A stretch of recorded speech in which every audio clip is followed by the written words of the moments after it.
Azwani binti Idris akan membentangkan tentang inovasi saya bertajuk Foodie Spin. Inovasi Foodie Spin ini dibangunkan bagi memberikan murid pengalaman yang baharu, khususnya dalam mata pelajaran kemahiran hidup, pendidikan khas.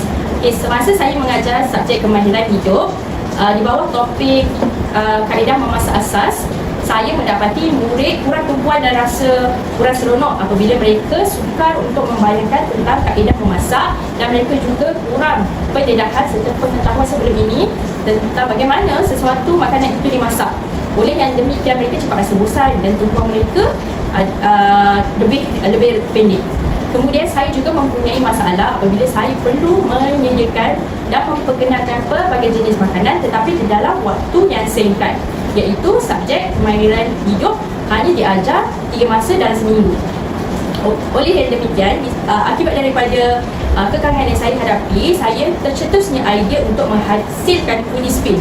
Foodie Spin ini mempunyai 3 komponen, iaitu komponen pertama ialah roda, komponen kedua adalah board di mana murid akan letakkan kad kat sini, komponen ketiga adalah kad makanan berwarna. Kad makanan berwarna ini sepadan dengan warna yang berada di roda. Okay. Di belakang bahagian kad makanan ini saya sertakan QR code, dan QR code ni digunakan untuk murid mendapatkan lebih informasi tentang bagaimana sesuatu makanan itu disediakan.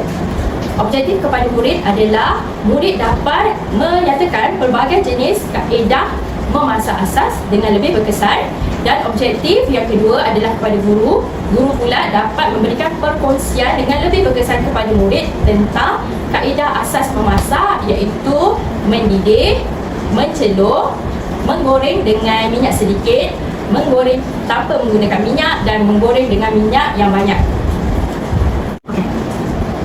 Seterusnya, saya akan membentangkan tentang bagaimana cara Foodie Spin ini dimainkan. Okey, Foodie Spin ini boleh dimainkan secara individu dan juga secara berkumpulan daripada 2 hingga 4 orang.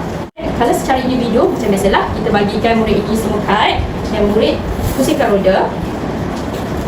Murid pusingkan roda, okey, dia dapat contohnya warna biru. Dia dapat warna biru, kaedah, dia bacalah kaedah mencelup.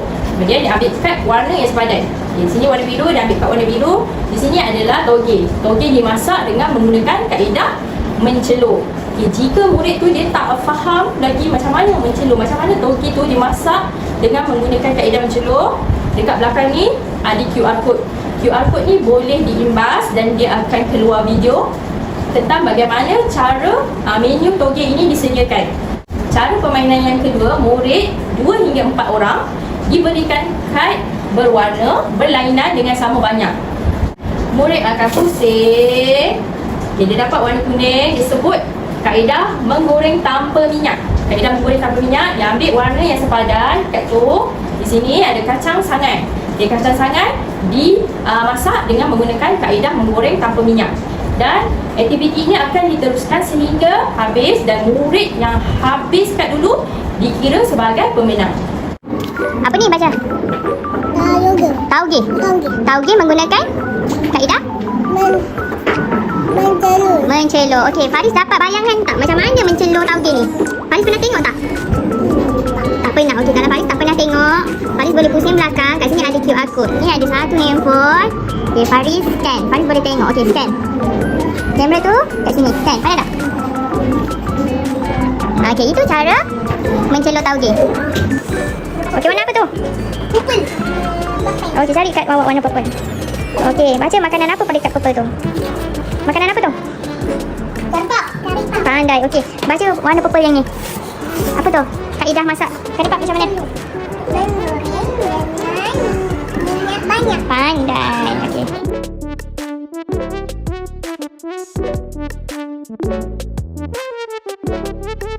Sekian, terima kasih.